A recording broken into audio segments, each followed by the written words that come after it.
Scotland head coach Gregor Townsend has condemned the abuse handed out to Eddie Jones in the wake of England's Calcutta Cup defeat. The England head coach was jostled and taunted by a group of Scottish men as he arrived in Manchester by train the day after his side's 25-13 loss in Edinburgh. Jones had travelled alone via standard class to be a guest of Sir Alex Ferguson at Old Trafford for Manchester United's Premier League clash with Chelsea. Video footage obtained by the BBC's Dan Roan shows Jones posing for selfies with the group, who then turned on the Australian, with one man calling him a baldy as he was ushered into a car.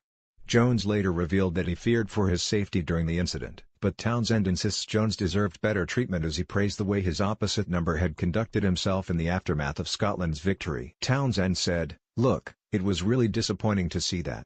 Anybody that gets verbally abused like that, it's terrible to see, especially when it's someone involved in our sport and a fellow coach. So it was not good to see, and hopefully that'll never happen again. No one deserves that."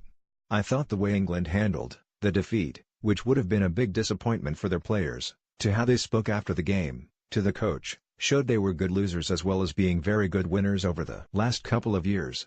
Scottish Rugby have already issued a strong condemnation after footage of the incident emerged. A statement read, "Scottish Rugby is appalled by the verbal abuse suffered by Eddie Jones. The disgusting behaviour of those involved does not represent the values of our sport or its fans. The dignity Eddie and the England team showed on Saturday is in stark contrast to this ugly incident."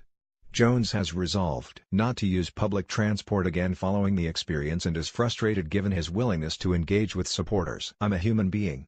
I don't consider myself any different from anyone else, so for me to travel on public transport I thought was okay. But I'll make sure I won't in future. It's as simple as that," Jones said after the incident. "I can't because it was shown on Sunday what happens when I do. That's the world we live in. I was massively surprised. It wasn't comfortable. I never knock back a request for a selfie unless I'm racing to somewhere. So I try and do the right thing by the fans, but if this happens then you've got to have a look at your own safety." When asked whether the abuse was physical or verbal, Jones replied, "A bit of both. It's part of the challenge. As an Australian coaching England, there were always going to be challenges and that's just one of them.